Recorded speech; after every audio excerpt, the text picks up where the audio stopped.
What's up, everybody? Happy Friday! You made it. It's the Friday Live with Lauren show. I'm Lauren, your host. If you haven't been here before, I'm so happy you're here today. Drop in the comments, how did you find us? If you are here, can you do me a favor?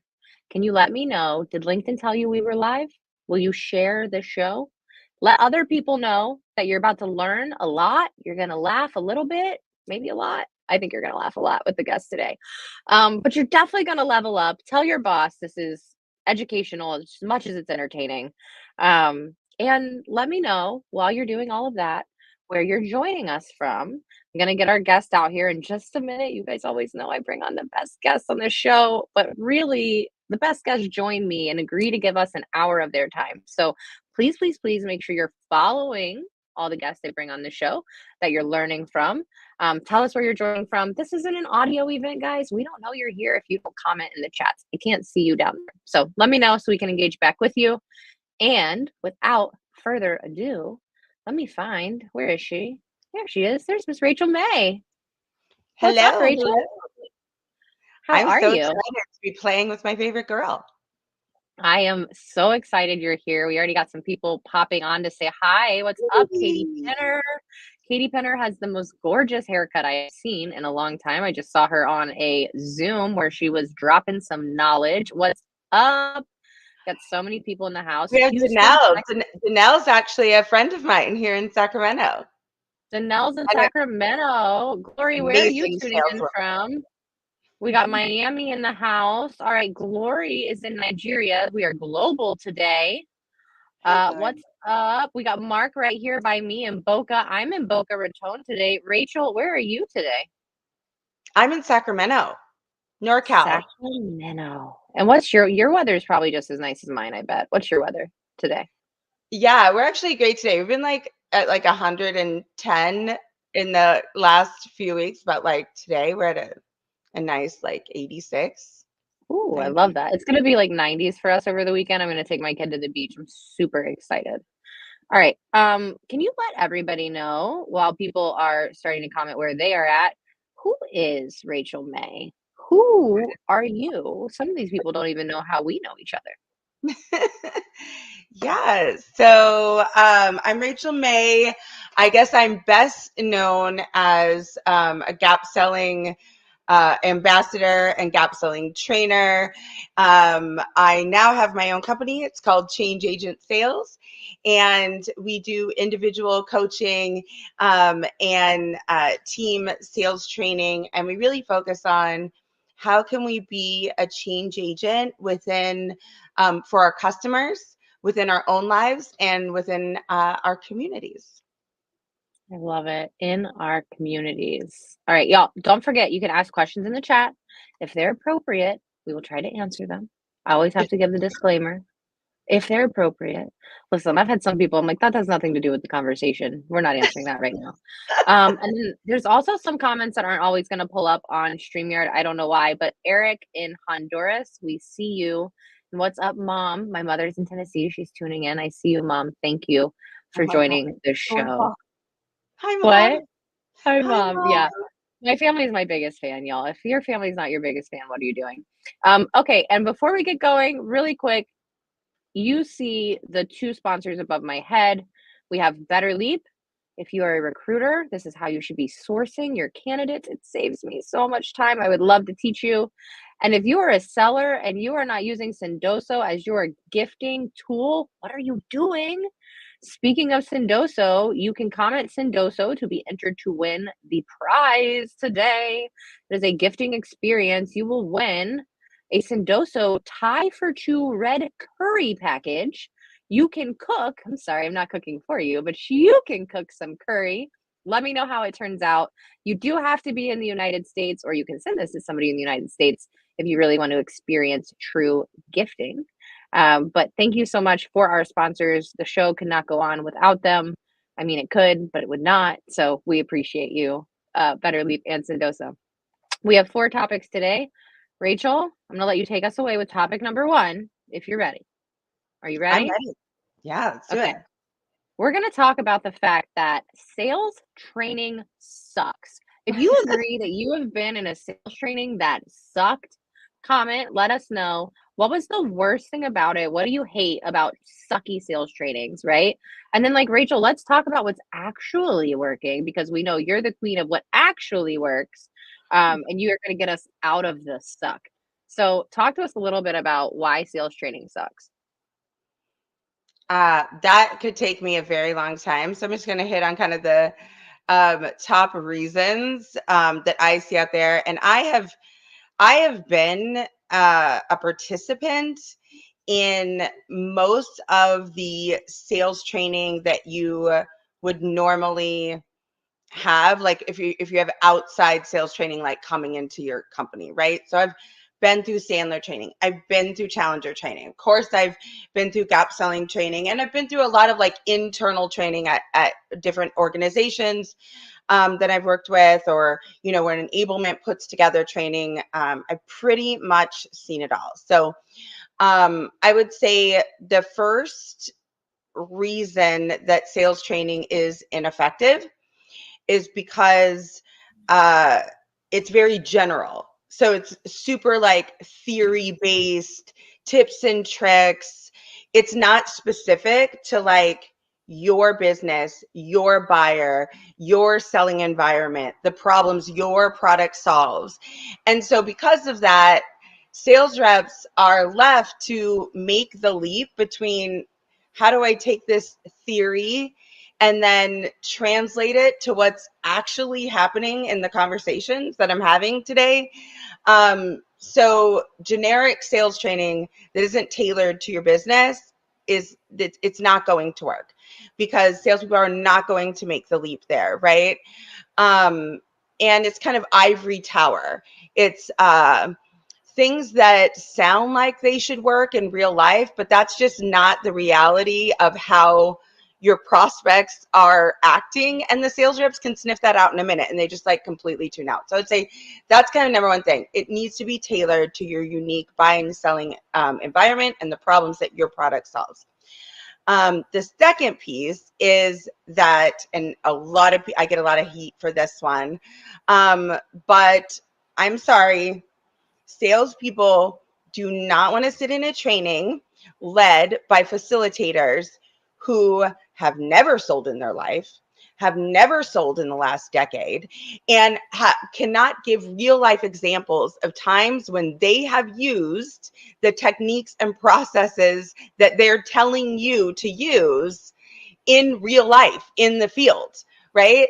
If you don't have like that street credibility, salespeople can sniff that out and they're just gonna tune out. They're not paying attention. They don't believe it's going to work, even if it is a work, even if it's good stuff. Like, I'm sorry, that's just the way we are. Like, if you haven't carried the bag and you haven't done it yourself, like, get away from me with that. And then the last piece, and probably the most important piece, is it sucks because it's most organizations, they're checking a box when it comes to sales training. So they're like, okay, we need to have sales training. We're going to bring everybody to this webinar or send them to this e-learning or bring them in and lock them in a room for 2 days and drink from the fire hose. And then when they go home, there's no practice with effective feedback. There's no coaching to the things that they learned. There's no evaluation of what skills they were taught in that training, of like which ones they're great at, which ones they're not great at. There's no development plan individualized to that person of like, okay, here's where they can move the needle, right? Like, there's no follow up to it. And it's all forgotten in about, a week, 2 weeks, 3 weeks, and nothing changes because people don't learn by watching a video. They don't learn by sitting there listening to someone talk at them for 5 million hours. They learn by doing and practicing and messing up and receiving great coaching based on observable moments based on, I just watched you do the thing. Let me give you feedback and coaching on how you did that thing. And most of the time, no one's ever even watching them do their job. No one's even watching the videos or watching them live and giving them feedback that ties back to the learning that they received. So those are just some of the reasons why It's training so it's sucks. so true, Rachel. It's checking a box, right? And it's too generalized. It's too generalized. We have to be so specific in what we're doing in our messaging. And the other thing is, in these training scenarios, what works for one doesn't work for everyone. Something Rachel and I were talking about a little bit before the show. I love the fact that a lot of companies are giving people their own stipend to spend on training, how they want to spend it. Because, like Rachel said, that one on one personalized time, when I used to coach sales reps, we would sit and I would listen to the calls, or I would sit in the room when they would do the demo, and I wouldn't correct in the moment. We would go through, right? But afterwards, we would sit and I would say, okay, let's role play. You did this. They said this. I want to flip flop. I'm going to be in your shoes. Give me their answer. And I want you to see how I present a different option, whereas we could have maybe moved in this direction. And having that one-on-one where it's just you and me, it really also shows how invested you are in that employee, and investing in your employees makes happy employees, and it gets them to keep working for you, and they're not calling people like me looking for their next role, right? It's a true story, man. And I love what you said about the stipend. I really do believe, like, sales organizations like Salesforce, HubSpot, like they give their sales people a pretty healthy stipend. I think what would be better is if organizations maybe vetted some coaches for them and kind of gave them like some options for how they should use that stipend, because I do think a lot of times they end up using it, taking courses and stuff that maybe are going to fall into the not so great core, training category, and they're going to end up in the same place. But I've got a couple reps that I'm coaching right now, and they are brand new, like baby SDRs, in their first role, and they are just blown away by the one of them his goal was to become an AE. That's already happening for him within like 6 weeks of us working together, and they're just blown away with how much they've been able to develop their skills in a 6-week period of time by having somebody who's just there one-on-one, coaching them individually and following a process that works and that is tested. And ideally, sales managers would be doing this regularly, but we all know that they aren't. And even if they are, most of the time they themselves do not have the skills to be great coaches, or they don't have a methodology or a process that they're actually coaching back to. And so then your coaching just kind of ends up being really general, like, I feel like your tone could have been different here, right? Like that's not Yeah. great coaching.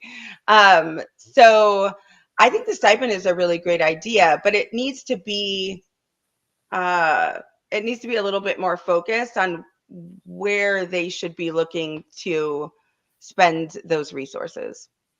You just talked about methodologies. I want to bring up Mark's question. He wants to know, what's your take? So, as it relates to MedPick, pretty much every sales organization that I talk to these days says that they're using MedPick.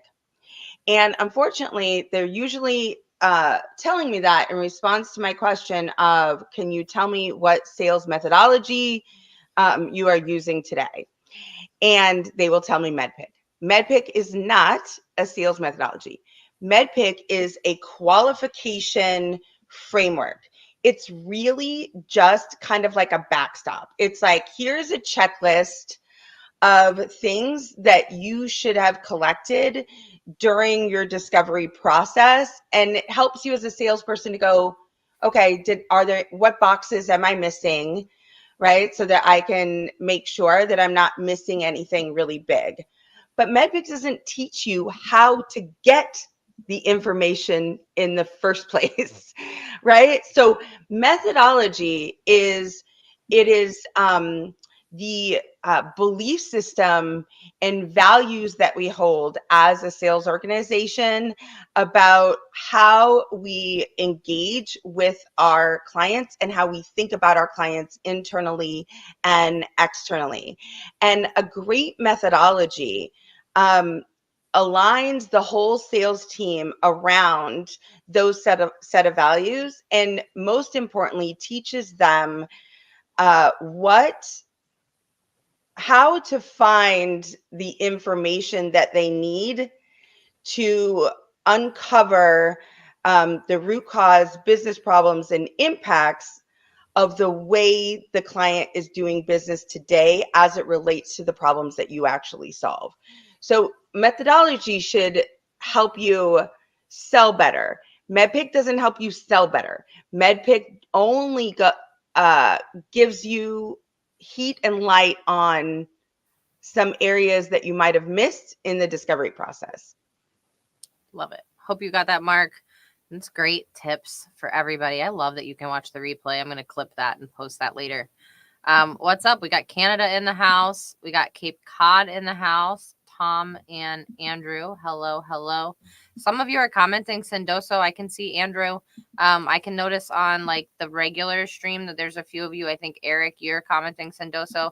If I'm not able to pull your comment up, it's not going to go into the giveaway. Unfortunately, I'm sorry, you guys. There are some privacy settings on Facebook that Facebook, LinkedIn, where you have to be able to have your profile viewed and things like that. So if it's not showing up, you can always pop over to YouTube if you want to enter. We are live there as well. I'm not going to go find the link for you. But yeah, like if you pop up like this person, like LinkedIn user doesn't show up in the giveaway, but they are great insights. Yes. And Mark says fantastic. And thank you, Mark. Appreciate you asking questions. And I knew Rachel would have a great answer for that one. All right. We have to move to topic 2 or else we will get behind.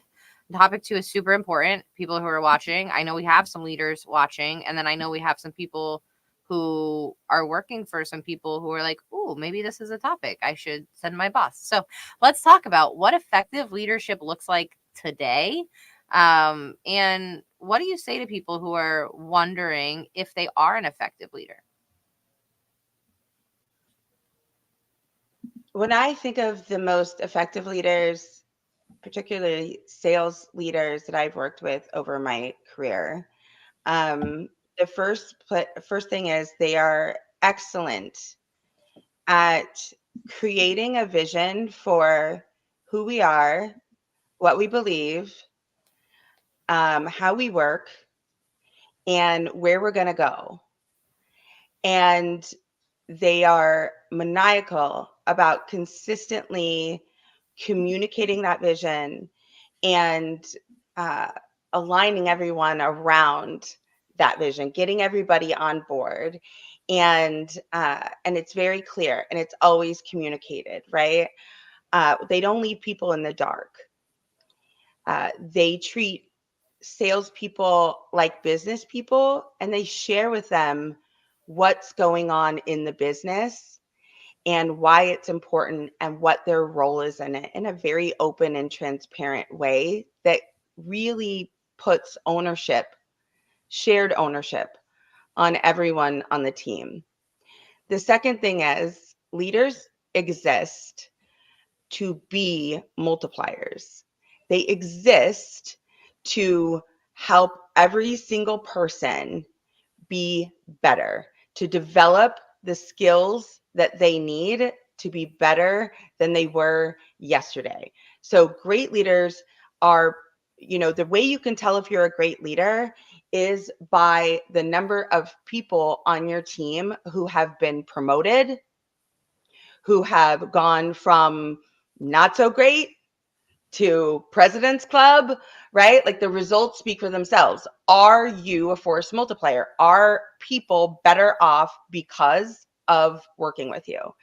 And then lastly, great leaders can balance between creating a culture of accountability and of excellence, having very high standards and a very high bar while still making everyone feel safe. Great Yes. leaders make people feel safe, and they create safe learning and growing environments. It's so true. It's so true. And when you feel safe, you show up better, you do a better job at work, you go home, you actually relax when you have time off. How many of us, when we don't feel that safety and all of our downtime, we're so stressed about our job, we can't get away from it. Really quick, I gotta say thank you to Lee for sharing the YouTube link. Lee also is the one who sent me the whole link about all the privacy settings. Lee, thank you. Love that you show up every week. Appreciate you. Andrew says that effective leaders are active listeners. I completely agree with this. You have to be an active listener, but you also have to really be invested in your people. And I think that I've taken a little piece from all of the super effective leaders in my career, right? I've probably taken a piece from the bad ones of what not to do too. But from the really, really good ones, I think that I've definitely taken a piece of that and I've tried to instill that in someone else because I saw the difference it made in my career. So just how Rachel's saying, like how many people are improving? Where are we going from A to B to C? How quickly are we getting there? Sometimes, y'all, it's not how many people are promoted because I will be honest with you, sometimes somebody doesn't want to be promoted and that's okay too. Being an effective leader means you understand the people who want that and who don't. And you're not pushing that on the people who don't want that. Some people, like, and I say this in the nicest way possible, but sometimes some people want to be the cog on the wheel. And that's what they want to be. And they want to do that during the day. And then they want to clock out and they want to go home and they want to do their own thing. And promotion sounds horrible to them. And you're like, you're doing so great. I'm going to promote you. And they're like, oh my God, I got to look for a new job. I can't work here anymore. And you're like, what do you mean? I gave you great news. That's not being an effective leader. You have to understand your people. Definitely. We got some people tuning in from YouTube. Love that you guys popped over there. Thank you. Yes. Seen, heard, valued, understood. Like Rachel said, safe. I think safe is something that's overlooked a lot, Rachel. Mm-hmm. Yeah, creating emotional safety. And I think I was having a conversation yesterday with a sales leader, and she was, she's struggling to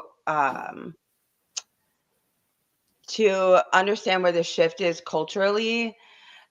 Basically she's feeling like why don't she had the typical like why don't people want to work hard, why aren't they as invested in their job as they used to be, right, like back in the day.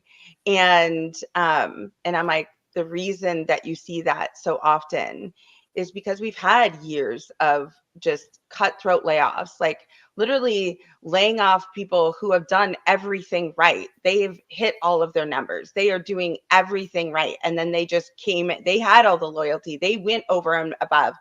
And then they're just one day they just walk in and they're shit canned and with no, in a very horrible, disgusting way.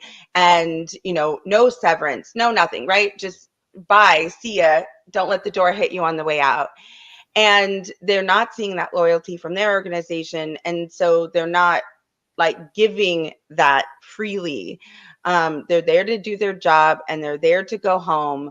But they understand the game, right? They're like, I'm not going to give more than you're going to give.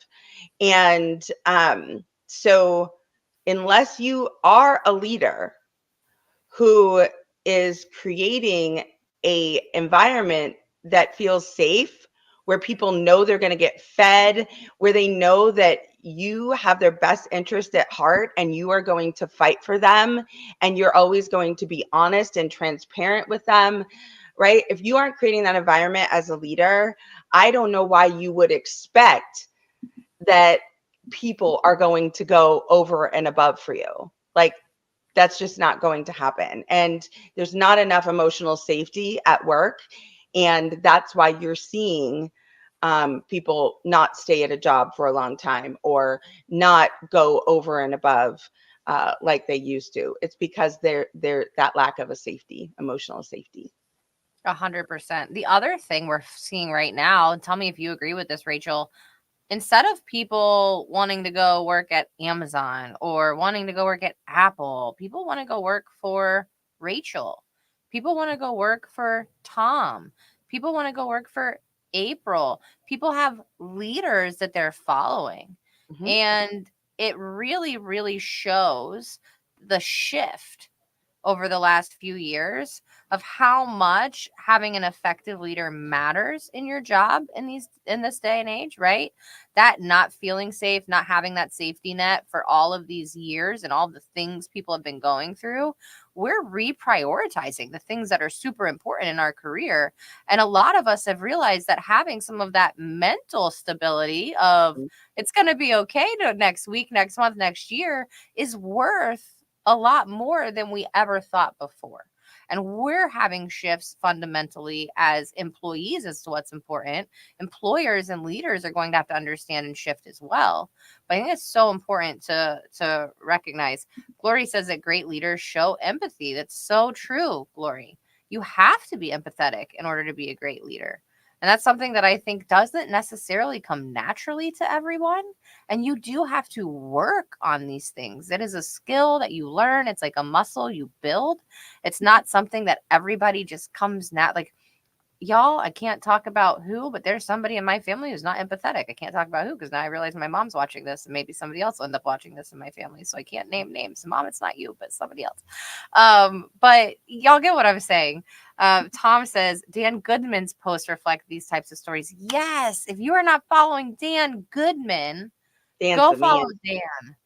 Dan is always wanting to help. He's helped so many people. Tom, good shout out. Go follow Tom too. Tom's a great follow as well. But Dan is a great, great follow for these types of stories and really understanding what this looks like and how to be effective. You know, one thing I will add in this conversation is, look, if you're in a sales seat or you're working at a company, and it's hard for you to show up as your best self and do your best work every day because of, maybe there's chaos, maybe there's a bad leader, maybe you don't feel safe, maybe all of those things, but maybe you can't always just change jobs, right? And like sometimes you have to stay in that place for whatever reason that you're in, for whatever time period that you're in. And I have been there. I have had a bully boss who made my life hell. I've been in roles where it felt like I was banging my head against a wall every single day because I was fighting for all the right things and the rest of my leadership team didn't want to change, right? They were like dinosaurs. And so I've been there. And how I survived in those moments is I focus on, I want to be the best at my role and I want to constantly be learning and I want to constantly go over and above, not for them, but it's what gets me through when I'm in those situations is showing up for myself every day and being like, you know what, I might hate working here, but that doesn't mean that I don't have an opportunity to learn something new every day, to try and work on, the things that I know that I need to work on for myself. If I'm not getting the resources that I need to be successful internally, then I'm going to go find them elsewhere. I'm not going to wait for someone to teach me. I'm not going to wait for someone to help me. I'm not going to wait for somebody else to change. Like I do have control over what I have control over. And that is me, how I show up, what I do, my dedication to my own self-improvement.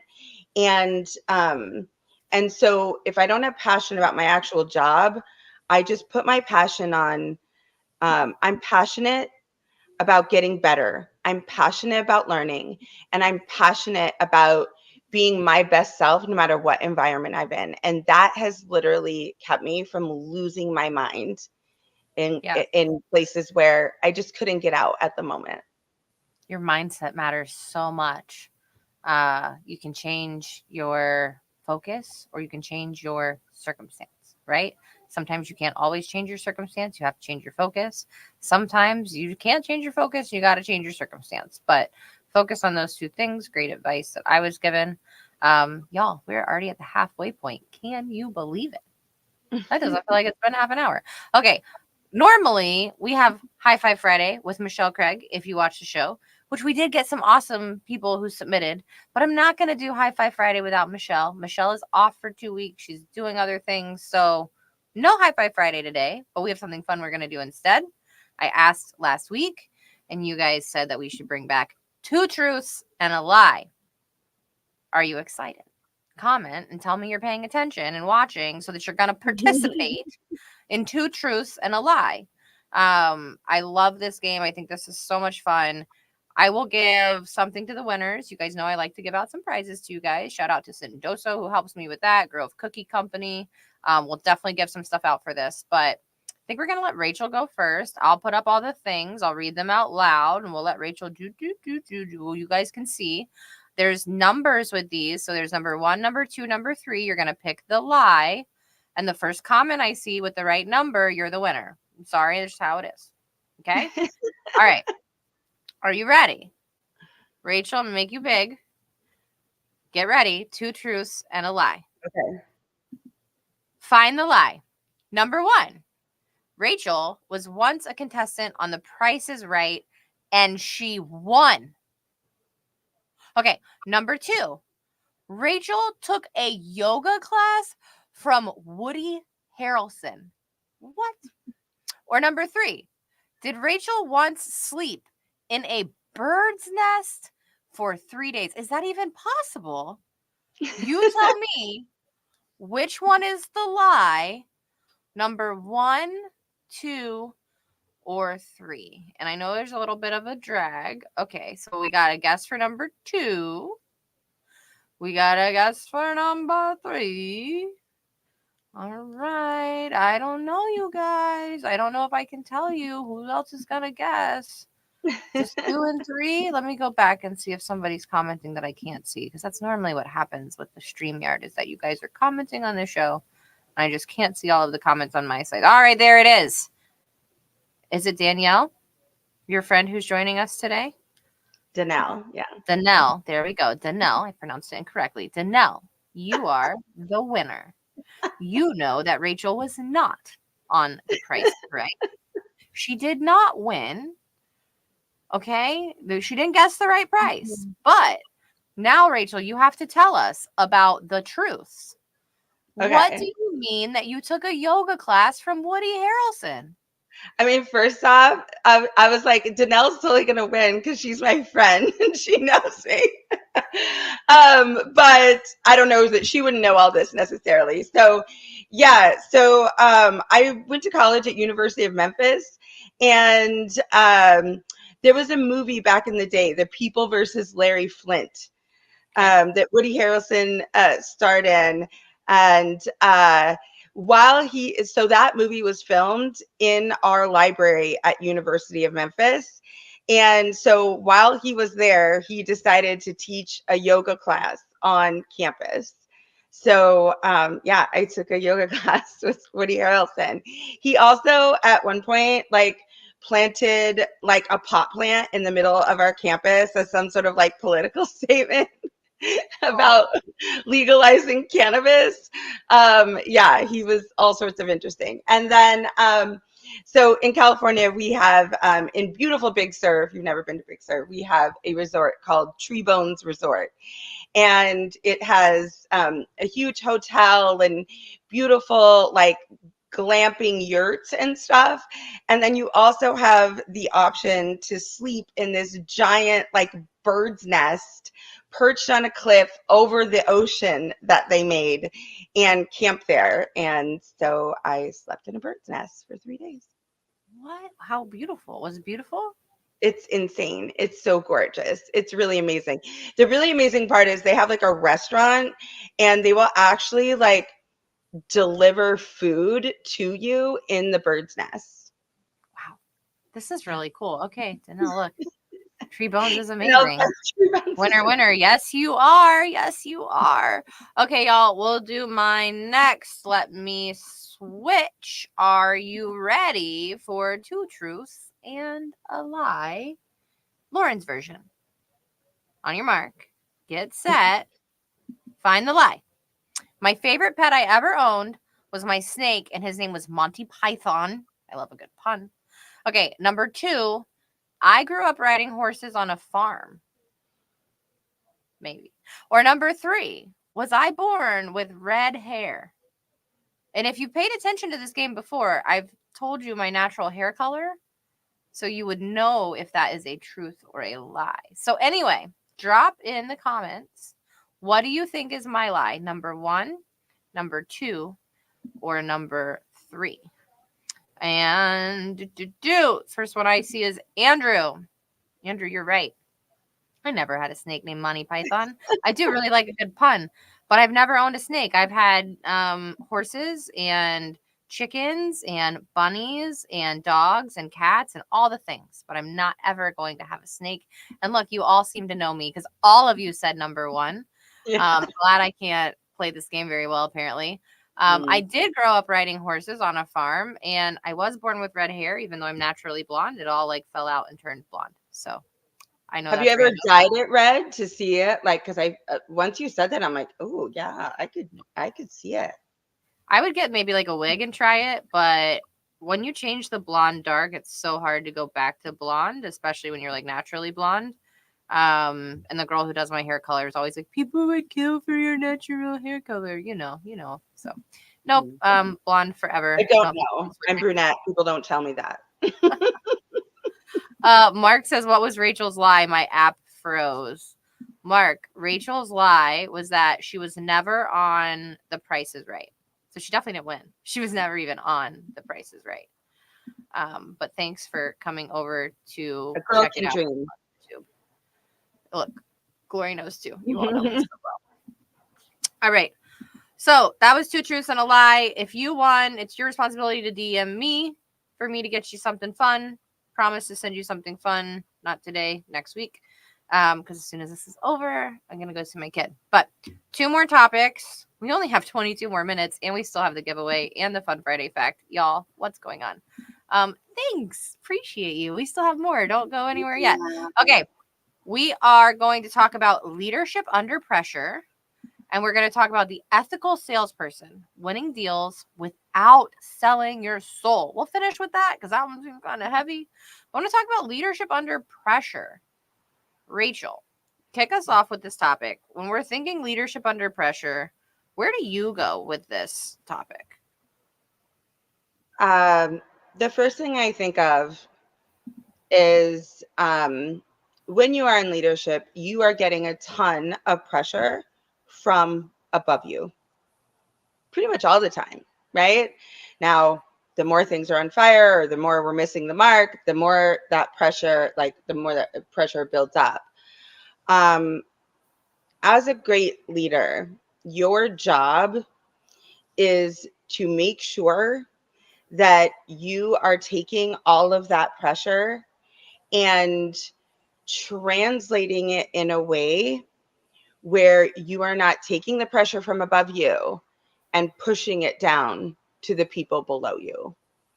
You are supposed to take that pressure and then figure out how to meet the moment and get what you need out of your team without, you're supposed to be the buffer of that. You're supposed to be the buffer of that. And too often what I see leaders do is literally go to their team and be like, I don't think you understand. We're not meeting the number. And if we don't meet the number, this is going to happen. I'm getting so much shit from above me, blah, blah, blah. No, that is not your job. Your job is to take it and then figure out how to solve the problem and bring it to your team in a way that spurs action and protects them, honestly, from the pressure that you decided to take on when you stepped into leadership. But it's not your job to roll it straight down to them in the same way that it's rolled down to you. Yes. This is a course that needs to be taught more often. And y'all, I was guilty of this early in my leadership career. being a young supervisor, manager, starting to lead people, not understanding how important that safety net is and feeling like you empower your employees rather than making them feel scared of a deadline or scared of what will happen if we don't hit this thing, right? So it's something that I also think that this comes down to a lot of organizations not putting enough training into their actual leaders. We talk about training the sales team and training everybody who's making the rep, right? But your leadership team needs training too, all the way to the top, because this is trickling down from the top, right? We're talking about consistently being the buffer for your people. Well, the person above you is obviously not being a great buffer for you either, right? With how it's trickling down. So it's something that we all need to think, step back and reflect on. How am I doing as a leader? How is my team doing? When was the last time you asked your team, right? When was the last time you actually sat down with your team and said, listen, like, these are the things I'm seeing on going on with our relationship and the organization, and I want to make sure that you're feeling supported. When's the last time you said that to your employee? I want to make sure you're feeling supported. Write that down. Go say that to Yeah. someone this week. Next When week, was it's the last Friday. time you asked them for feedback on your leadership? Yes. And you're willing to hear it, right? That's the other thing. You can't be defensive. And maybe you hear it and you know that you're not going to respond to it today. You're just going to listen today. And 3 days later, schedule another conversation. Great tip from my mother. Thanks, Mom, if you're still watching. 3 days later, schedule the conversation for the follow-up conversation, because a lot of times we're not listening to hear, we're listening to respond. And if you can listen and walk away from it and actually have some time to reflect, which a lot of us are just too impatient. You know you are if you're watching. We're too impatient. We want that instant gratification. We can solve it now. We can fix it now. Yes, but sometimes in order to actually reflect and be better as leaders, if we took some time to really process and then come back to the situation with a clear head, or vice versa, if your leader just said something to you that you really don't like and you don't feel like you're going to respond well, I'd be like, listen, I need a few minutes to process this conversation. Can we table this and come back to it? It's totally okay to say that too. Don't put your foot in your mouth because you don't like what happened on the other end of the conversation. But I think that being a buffer in these situations, it's so important, because when you do have somebody who's toxic at some point in the chain, right? I think that's normally where this comes from. There's one toxic bad apple that lets it all start trickling down. When you have that person, this is another one where I say people follow people, but people also run from people. There are certain people in an organization where it's like, you know what, I could pretty much deal with anything, but I can't deal with the way X treats me. I can't deal with the way such and such happens. So that's when people are in the bathroom scrolling LinkedIn job boards looking for their next job because they're so unhappy. They're not being invested in. Oh, look, Andrew says, please send my gift to your guest today, Rachel. I never met her, but I like her thoughts and what she stands for. That's so kind of sweet, you. Andrew. I love your name. My husband's name is Andrew. Andrew's in Canada. So normally I probably can't ship him whatever I was going to ship him anyway. So you and I will get together and we will send you something instead. That's so kind. And also, I love curry. And she loves curry. Okay, maybe we'll get her some curry. Okay, let's go in. Do you like to cook? Because you have to cook that curry. Yeah, I love to cook. Okay, I'm just making sure. It's not prepared curry, as long as you like to cook. Okay, last topic of the day. Oh, thanks, Tom. Love that. Listen to Lauren. Comment of the day. Okay. I love it. Okay. The last topic we're going to get into is the ethical salesperson. I'm coming into this one a little bit early because I think that this is going to be a bigger topic. Winning deals without selling your soul. Raise your hand if you've ever felt like you had to sell your soul to get a deal done. And how crappy did it make you feel at the end of the day? And did you actually sell your soul? Because I've had a few deals that were like right at the end, I was like, I can't do it. I can't do it. I can't do it. Backed out, which also isn't good as a seller but my reputation. That's kind of how I feel, Rachel. Like, I'm not going to do anything that's unethical ever again. Did it once, never again. And we learn from that. But how do you talk to people who are maybe early in their sales career and they're like, this is how I feel every day? I mean, if that's how you feel, I mean, okay, so what are the kind of situations where we are selling our soul as salespeople? There's the obvious ones of, right, you're selling a product to someone and you know that it's not going to benefit them, or you're selling a product or service to someone and you know that, the price point is just so far outside of what they should be paying, or right, anytime you're tricking someone. I think those are the obvious things. Um, but I'm going to flip this one on its head a little bit, because I think a lot of us are selling our soul as salespeople, and we don't even realize that we're doing it.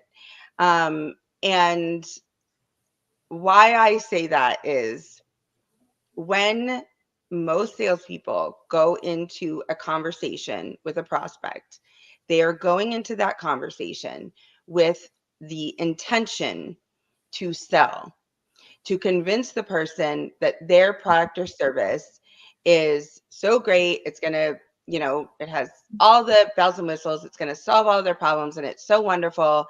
And everyone needs our product. Like, everyone's better off with our product. And that is just fundamentally not true. So I think that we sell our soul as salespeople when we think our job is to sell, when our job is actually not to sell. Our job is to help the prospect see the way that they are doing business today with such clarity that they know if they should change, why they should change, when they should change, and to what degree they need to change, and what the cost of changing is, not just money wise, but time, effort, brand, all the things, what the cost of changing is in relation to the cost of staying the same. That's our job, is to collect all that information and then deliver that information back to them using our own expertise, where now all the chips are on the table, and we can say, okay, based on everything I now know about the way you're doing business and my own expertise, I believe that you should change the way you're doing business today because of XYZ. Now, that has to happen before we have a conversation about why they should change to us, why we are the right fit.